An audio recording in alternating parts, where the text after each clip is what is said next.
Hello guys, this is Somodi TV. You know the slogan here, we question what we know, guys. On to the episode 2 is going to be Messi, it's going to be Ronaldo. Have you been addicted to something? What is real addiction? What is the usual addiction? Is addiction a mindset or is it predestined? Don't worry, I've got you on episode 2 of that. We've got an incredible visitor who will be telling us what he thinks about addiction and his perspective on addiction. For the meantime, guys, subscribe, like, share and comment. Today, we're going to talk about a very interesting topic. But before we go to the topic, guys, we have our brainstormer of the week. Are you ready, guys? Brainstormer of the week. Our brainstormer of the week is this. I live in a house of 6 beds. Where do I live? I live in a house of 6 beds. Where do I live? Bed sitter.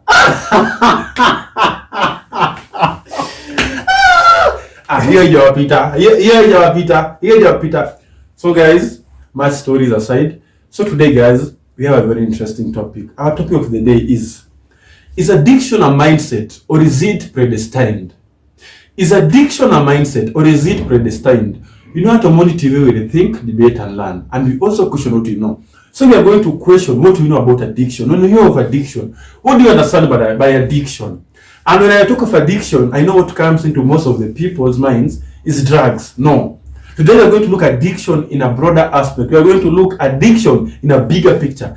And so today, guys, we are blessed to have one of the best. He has experience in addiction. And you know, guys, at Omoni TV, we don't focus on the story, but we focus on the lesson learned from the story. So, guys, we have none other than Eddie. I'm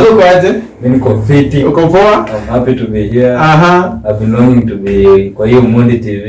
You've been longing to be here kwani nikasiko ngapi?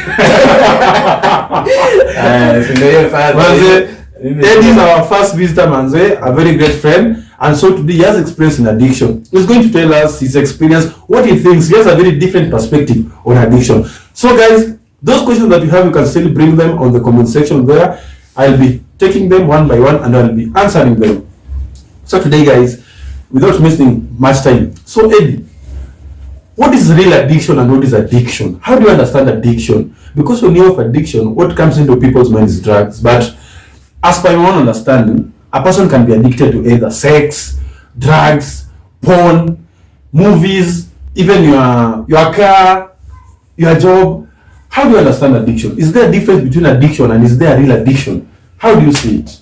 So even before I talk about what addiction is, I'd like you to think about the word addiction.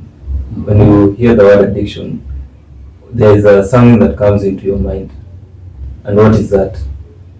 According to you, what do you when you hear the word addiction? What is it? What comes to your mind? There I see it. Yes. Drugs. What? Yeah. Drugs, yeah. Actually, from a layman's perspective, they are used to eat drugs. Okay. So when you hear the word addiction, what comes in your mind is drugs, right? Yeah. But to me, when you mention the word addiction, I hear like it's a what comes to mind is a symptom of something. So what is the underlying cause of that symptom? Like when you talk about malaria, if you mention malaria, maybe someone might be thinking vomiting and fever. So if you say fever and vomiting and you say that is what malaria is, then you're missing the whole point. So when you say addiction is drugs, it's like you're saying malaria is just vomiting. But you don't know what is the underlying cause of the vomiting or the fever. So addiction is just like a symptom of something. And so when we are talking about addiction, I want us to go deep and talk about what really is the cause of addiction. Yeah. So that's very interesting, and you're telling us that it's like a symptom. Yeah. And that leads us to our main question of the day. Is addiction a mindset or is it predestined? And from their point of view, it's a symptom. Yes. Now, what causes this symptom, the way you understand it? From my understanding, the symptom is caused by an underlying human suffering. Like most people, when they are addicted to drugs or substances, they are actually escaping something. They're not doing it just because they Okay, actually they do it because they feel good. Because when you do drugs, it gives you a certain feeling, a relief. Maybe you feel happy, you feel joy at that time. But why is it that you won't feel that joy when you're doing drugs? So there's something that is missing in you, the joy and the happiness. And when you're doing the drugs, it gives you that temporary feeling of happiness. And then after some time now you go back to your reality, and you find yourself now you don't have that joy and happiness. Okay, so the way I'm getting you, if a person is being addicted to something, then there's something is lacking in his or her life. Yes. Someone might ask, what about those maybe students normally go to school who become drug addicts because maybe friends are using? What are they lacking in their lives? Such people, what do they lack? Because a person can ask, this kid lives a good lifestyle, is being taken to a good school, but he still ends in drugs. What is he lacking in his life that you're saying? If a person is addicted, there's that human suffering that is lacking. So this drug is giving you that satisfaction, isn't it? Yes. So a person or a child who is being addicted to drugs, what is he lacking? What is that thing that is looking for in drugs that you can say there's that thing that is lacking, that is looking for temporary gratitude? So that's a very good question, because what we are lacking is not something that you can easily see, because most people they not become addicts because of something that you can easily see, you can easily identify. Like when you're talking about maybe a student, they went to a good school and then they became addicted to drugs. From society, what society will say, we say this person comes maybe from a wealthy family because they're in a good school, so they don't lack money. They have money maybe for their own sustenance, but that person is lacking something, but which society cannot easily identify. Maybe that person is lacking the connection with their family or with their parents, and because of that lacking, that person, and he cannot get that connection easily, and it's not something that you can buy with money, and it's not something that you can solve quickly. You seek temporary relief from that suffering and that lacking by going into drugs. But maybe that person, the only thing that they're lacking is the love from their family or friends. You may be asking, how can someone lack love and yet they are going to a good school? But it's not that they are lacking the love. The love. Emotion, maybe emotionally they don't have the capacity to either receive it, or they may have a childhood trauma that is hindering them from accepting love or finding it. And I think that is one of the causes that makes people, because they are suffering inside, they cannot express it, they seek the temporary relief. Maybe they are using alcohol and they feel like they are free.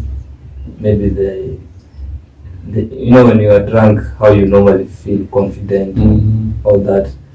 So those feelings is what maybe that person is seeking, but they cannot do it. They cannot find those feelings when they are not under the influence of those drugs. So Ed, let me ask again, is there a possibility someone cannot then be an addict because of maybe peer pressure? There must be something lacking in his or her life for that person to be an addict. A person cannot be peer pressured to become an addict. Okay, peer pressure, for me, what I say is an enabling environment. Like if you are in an environment where being a drug addict is acceptable, that is what now we are calling peer pressure. Because it's not that everybody who is in that society, maybe in that school, not everybody is a drunkard. But if you as a person and you join a certain group of people and you find yourself successful to being an addict, like you are okay. Like maybe let me give you an example. If from the time you have joined campus, right? So when you're in first year and you were with all your classmates, did everyone become an addict to to drugs. Mm. But were there some people who became addicted to drugs? Yeah. So why are some people sober and some people became addicted to drugs? Is it that the environment is pushing people towards addiction, or is it that that person finds an environment that accepts? Yeah, they want something that will accept them in that situation. Yes. Yeah. Like someone is not that. It's not that person, if you had placed them in a different environment, that they would not have been addicted to drugs. Even if you had placed them in a certain place that maybe even in a rehab center, maybe temporarily they would not have been enabled. Maybe that there was a barrier to them using the drugs. But once that person gets out or is in a place that is enabling them to use the drugs, they'll go back to drugs. So I don't think that it is peer pressure that pushes people into drug addiction. There's human suffering. Them themselves, they have something that. Okay, Eddie, let me go a bit personal. I don't know if you're okay with it. You are once an addict of something. Yeah. You tell us about it. So, as per your explanation, there's something which you are lacking. Do you mind sharing at that particular time? So I will not say that I was once an addict, because that is a lie. I would be lying to myself. Mm-hmm. What I refer to myself is that I'm an addict. You're still an addict. Yes. And tell us. To talk about my addiction, because for me it's been years. Okay, some people, they can say I have 10 years experience in maybe a certain job or a certain skill, but for me the one thing that I have the biggest experience in my life is addiction.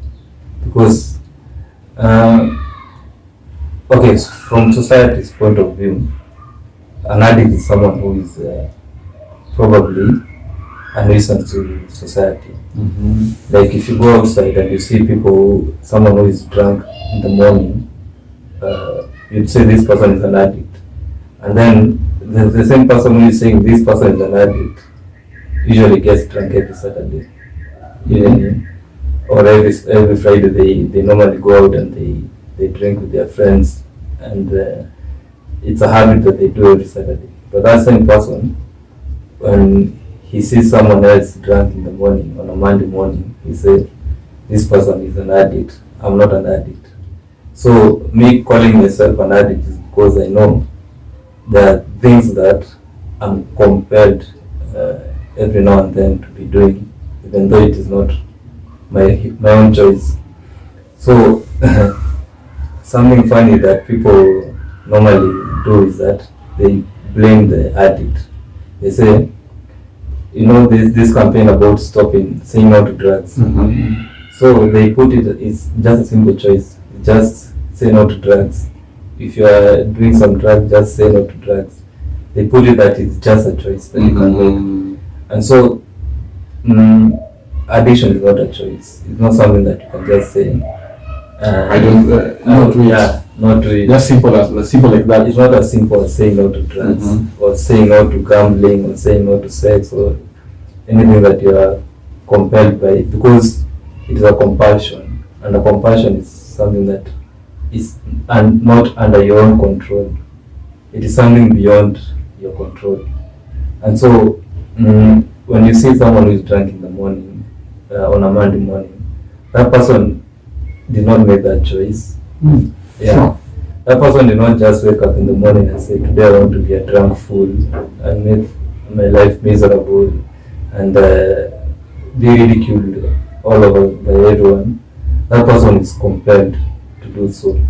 And that compulsion is not just for that person who is drunk in the mornings. It's a compulsion that is present in every one of us. Like you may be compelled to do a certain activity. When using your phone. Yeah, that is the most common addiction we have in society today. But now society will see some addictions as a nuisance, and some addictions they will not be seen as addictions. So society has put addicts to that point that it is them that are making this mistake, or they are morally weak, they have this character that is making them to be weak, and they can not help but do drugs. But actually, it is every single one of us has a compassion to be an addict to something. Wow. Yeah. Wow. So there's something that you mentioned, and you gave an example of a person who drinks on weekends and wants to judge a person who drinks every day, something like that. Yes. And this is where the interesting question comes. Is there no difference here? For example, this person, he drinks daily. For him to perform his duties, he must drink. He must onjaga kitu. Lazima piki kama mweso. And then this person who he doesn't drink every day, but he must drink on weekends.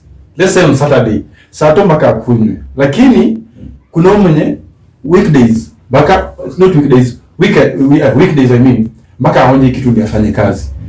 Bila hawezi. And then there's this person, yeye weekend mpaka alewe. Watu, is there no difference? There's no difference between this. Why? How? Why? Because why is it that there's no difference? This person analewa kila weekday. And guys, please, we're using drugs because it's the easiest example. So don't say we are just focusing on drugs, guys. This is the simplest example. So just adhere with us. Tunataka kila mtu aelewe kitu tunaongelelea. Si tuko sawa? Mseme tuna focus tu na makali. Yeah. So I was asking, ni aje hakuna difference hapo? Because huyu analewa daily na huyu analewa weekend peke yake. So huyu anakunywa the rate mimi kushinda huyu. Huyu anakuwaje addict wote? So those two people, they are both addicts. Would you agree or disagree with that? Okay, mate. Okay, mate thing, because we are kunywa daily. They're not both addicts. They're not both addicts. Yeah. Okay, let me give you another example. So, because alcohol is normally socially acceptable, so alcohol is not illegal. Everybody can drink. As long as you are over the age of 18 in Kenya, you can go to the bar and you can order a drink. But there are some drugs that are illegal. Let's say maybe cocaine. So for the person who drinks on the weekend, let's say that person is not actually drinking alcohol. Maybe that person is doing cocaine. And also for the person who is drinking daily, let's substitute that with cocaine. So if you only do cocaine on Saturday, every single Saturday, make sure you do cocaine. Are you an addict of cocaine or not? You are. Why did you say you're an addict of cocaine, and yet when I talk about alcohol, you're hesitant? Okay, cocaine is like It's illegal. It's illegal, yeah. Okay, just because it's illegal doesn't mean it's not just because something is legal doesn't mean that that something is not harmful. So that's for society, it's most of our society accepts certain drugs or certain behaviors, and it rejects others, deeming them more harmful than others. So even if you like, we're only focusing on drugs when you're talking about this, but let's talk about something else, like a smartphone. A smartphone, would you say that someone can be addicted to a smartphone? Yeah. So that one, it can make sense. But why is it that society does not say no to smartphones? Because it's legal. It's legal. Yeah, it's legal. And it's socially acceptable. Yeah. So the same way, alcohol, when people normalize that drinking on the weekends, it's normal. Because first of all, alcohol is legal, unless maybe you're drinking and you're driving. But the fact that people have normalized it means that even if you drink every weekend, you are not doing something that is abnormal. But if you're drinking on the weekdays, then you're doing something that is abnormal. But both of you, both the person who is drinking on the daily and the person who is drinking on the weekends, they are both addicted to alcohol because they find alcohol as something that is soothing to them, that they are escaping their reality for the moment. Because for me, when I'm talking about addiction, it's a symptom of someone who wants to escape reality.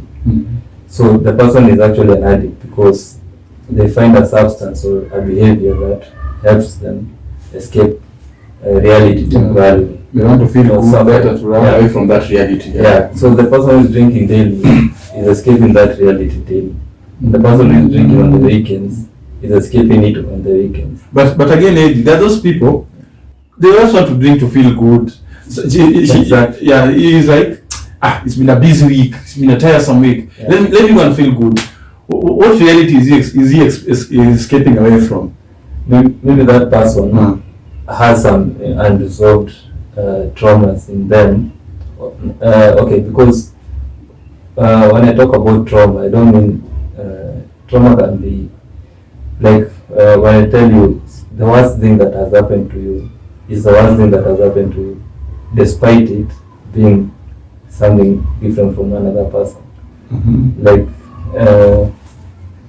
to make sense of it, maybe if you're born in a rich family and you have never faced poverty or starvation and abuse or something, but maybe you fell from a bike when you were young and you got injured, and that one was a traumatic experience to you. That is the worst thing that maybe has happened to you. But there's someone else was born in a war zone, they witnessed maybe their parents being killed, and what that is the worst thing that has happened to that person. So everyone has some traumas in them that they are carrying around in every day of their lives, and there are some people who can escape it either through drugs or they can do something else to escape it. Like for example, that person who is drinking on the weekend, maybe that person is very good at their jobs and they are very addicted to their work. So that person works long hours every single day, and so maybe he drinks on the weekends because he has no on the weekends. Weekdays he can't drink, he's busy. Yeah, on the weekdays, that person is addicted to their work, so they're escaping their reality by putting themselves into work, and they're escaping it through keeping themselves busy. But when the work is over and now they're left alone with their own thoughts, their own reality, they can't handle it, so they go to the bar and they drink, and then now they're able to escape even the reality when they have the time to face it. So the person who is drinking daily maybe doesn't have the option to be engaged in something meaningful like work, or maybe they're jobless and they don't have the ability to escape their own reality by putting themselves into a certain activity. So the only thing that they have is this substance, alcohol, that is providing them with the same relief and the same escape that they would have gotten if they were engaging in something else.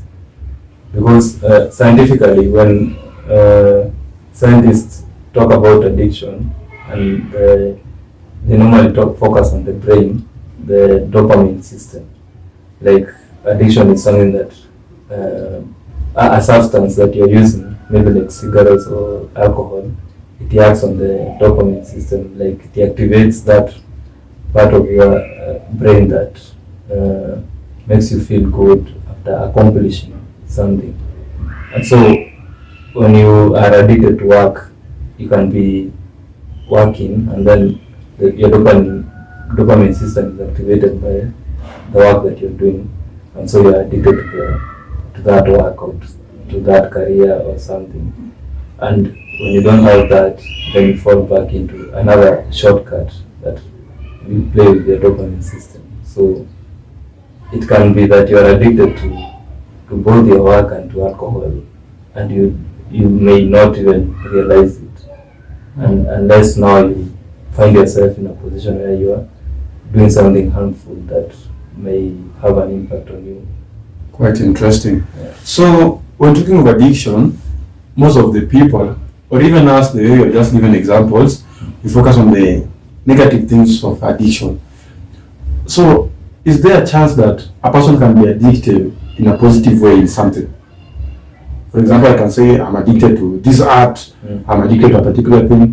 What do you think about it? Like, you can be addicted, or if someone is addicted in a positive thing, it can make it a negative thing and as an outcome. What do you think? Okay, another way of looking at addiction is like, this addiction, is it causing negative effects to that person? So that question that you're asking me, if you can be addicted to something that it's a good thing. So the short answer is yes, but that is not the whole picture. Tell us the whole picture. Okay, I cannot reveal the entire picture just from my own understanding. You know, there are those people they call functional addicts. Functional addicts, there are people who can contribute to society, who can continue working even when they are under the influence of drugs. And it does not only fall into drugs, it can fall now into other things. Like, for example, when I was giving you the person who is addicted to their work. So you may be addicted to working and to producing things.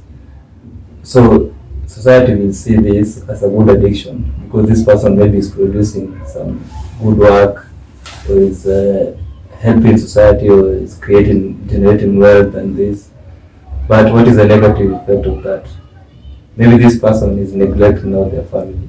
So this person maybe stays in their office for long hours and they never pay attention to their children as they grow up, and he never takes care of their family. But he provides maybe the security, the money, and the good life that wealth can bring to family. But what about the children who are not getting any attention? These children now, they are having to face neglect, and this neglect will come to have an effect on them. Maybe now, because they did not get the attention that they were seeking from their parents, they become addicts in the future to soothe that trauma that they faced when their parent was paying attention more on their work than on their family. So yes, this person is addicted to their work and to generating maybe wealth and this, which seems good in the eyes of society, but this person is affecting other aspects of their life negatively.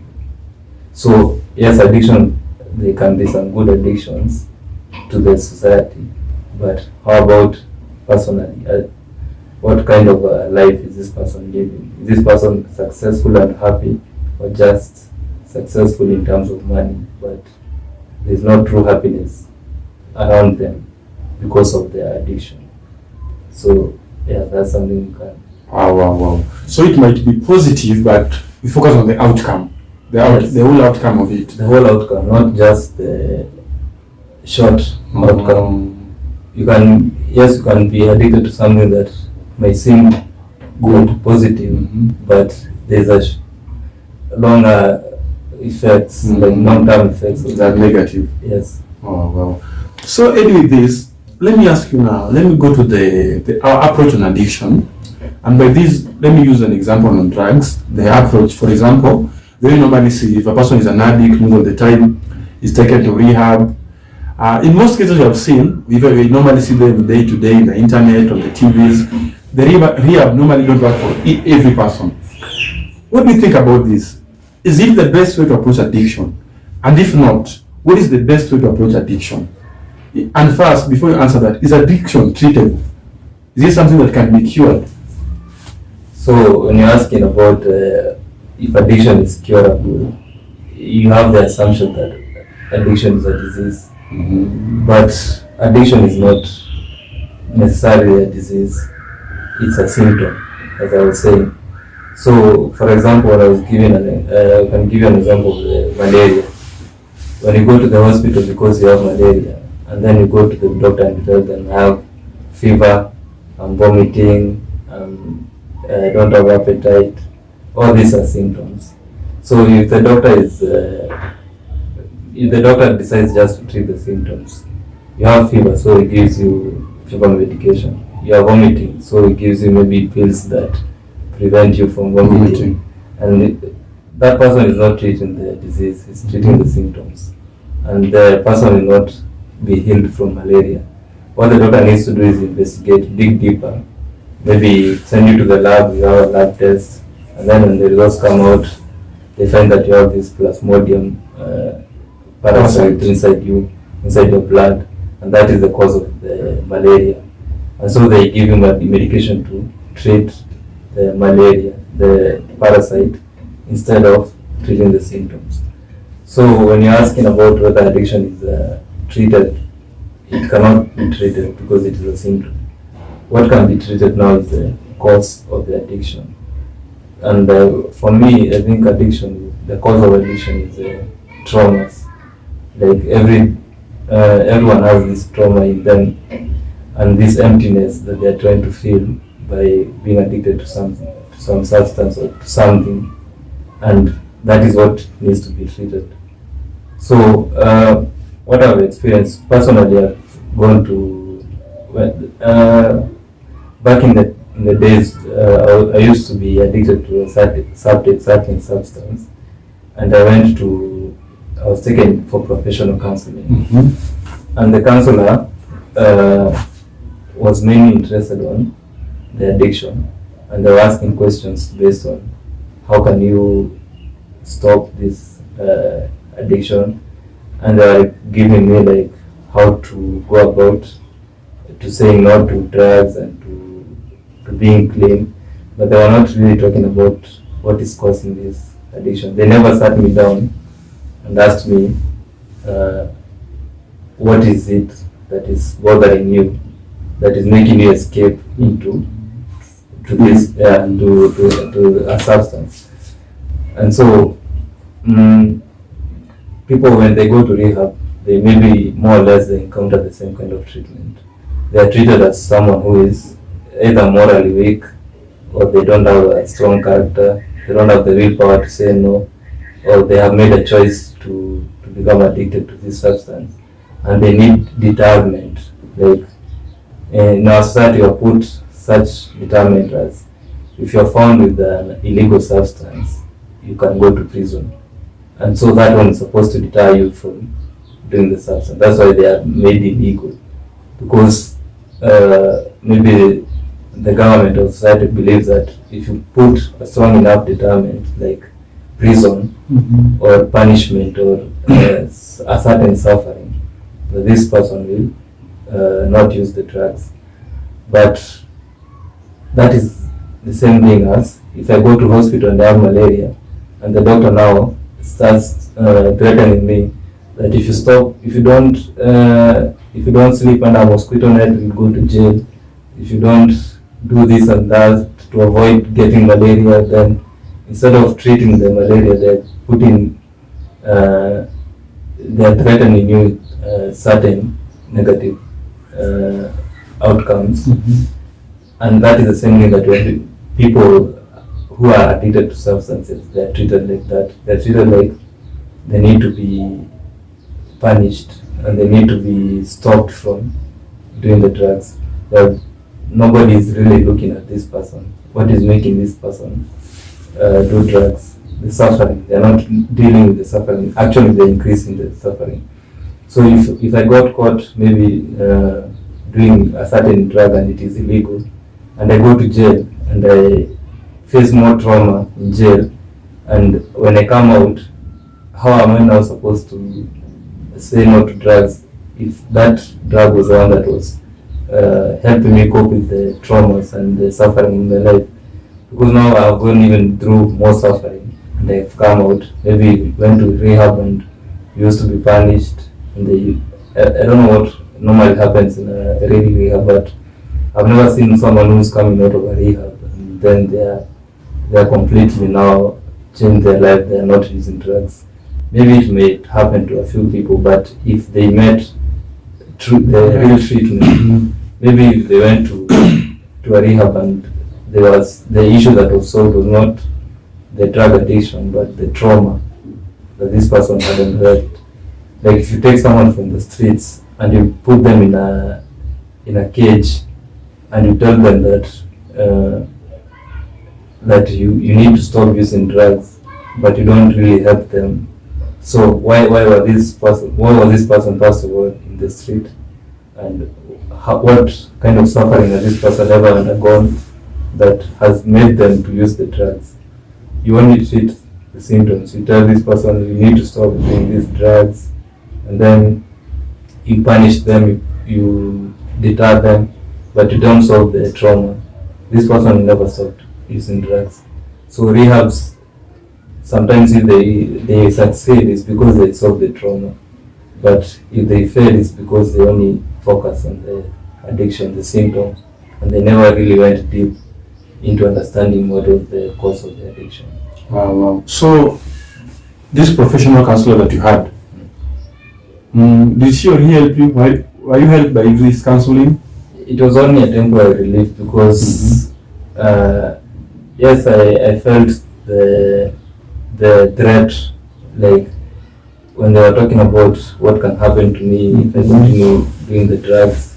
There was that fear, but that fear did not last for long because sometimes we are not even most addicts, even if you go to the streets and you ask them, they are not afraid of being arrested. Yes, they may have that fear, but the fear of being arrested is less than the urge to use the drugs.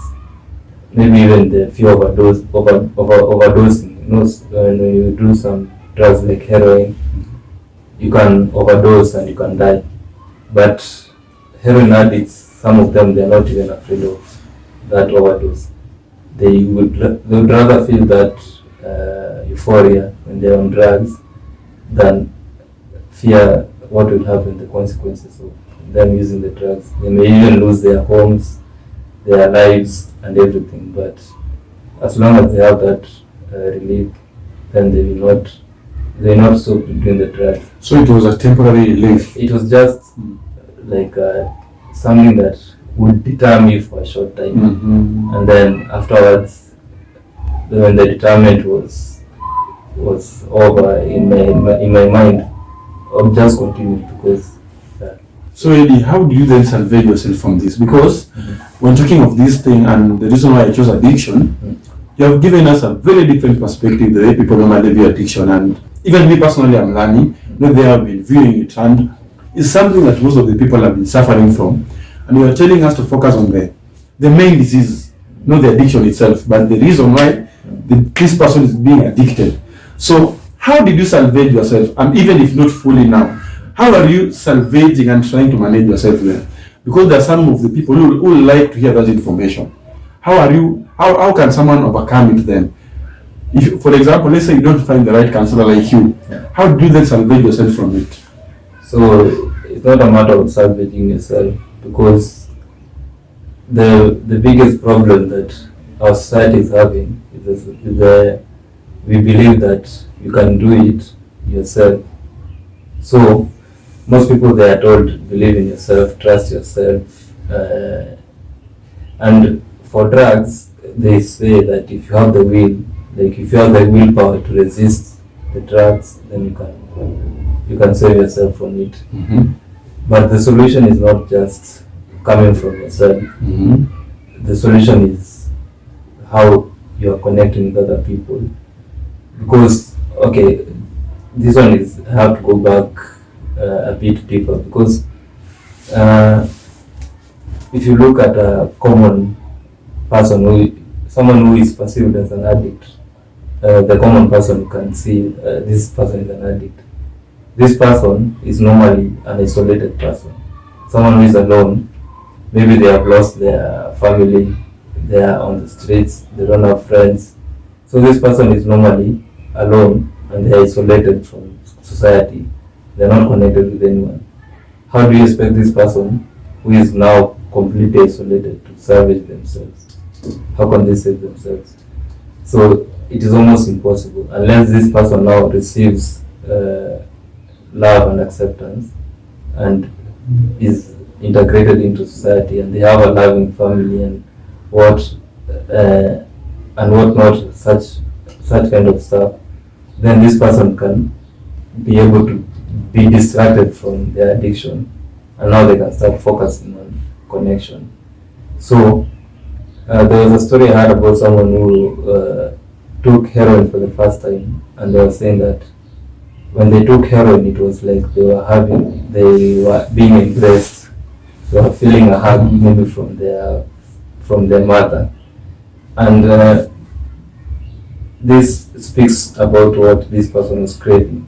This person was craving a connection, like they wanted this feeling of being loved and welcomed. And for addicts, the one thing that can help them escape is being accepted. But in our society, we put it that if someone is an addict, we normally push them aside and we isolate them, we neglect them. But that person, what they need is the opposite. They need to be loved, to be accepted, to be welcomed, to be embraced, and to be loved, and to feel the warmth. And when they feel that, then they don't have a reason to fall into addiction, because what they are craving is that connection. They are not just craving the drugs; they are craving the good feeling of connection. Because as humans, we are social beings. We cannot survive on our own. We need other people. We need the love and support of our friends and our family in order to cope with life. Because life is just, if you look at it, life is mostly made up of pain and suffering. But this pain and suffering can be elevated by having someone else who can understand you and who can accept you and who can embrace you. And that is what love is all about, being accepted and being fully appreciated, even though you may have weaknesses. So when you put that aspect of connection, then an addict can be saved, can be recovered. Wow. Guys, what a conversation. Personally, guys, I've really learned a lot from this conversation. Hope you have also learned a lot, guys. The way you view addiction, personally, the way I normally view addiction, to truly I found that there's a lot that I should know. So guys, it's been an incredible episode. It's episode 2 of Commodity TV, guys. I really hope you have learned a lot, and those questions that you have, you can tell me in the comment section. Those experiences that you have on addiction, those ideas that you have on addiction, you can tell us on the comment section, guys, so that we learn together, guys, and help those people who are undergoing addiction, guys. It's been an incredible episode. Eddie, thanks so much for coming through. Thank you. What an experience. What a good... Hey, it's Messi, it's Ronaldo. Thank you, guys. On to the next episode. Please subscribe, hit the notification button, like, share, and do everything, guys. Thanks so much for the love. See you on episode 3. Another Messi episode. You don't want to miss this. Adios.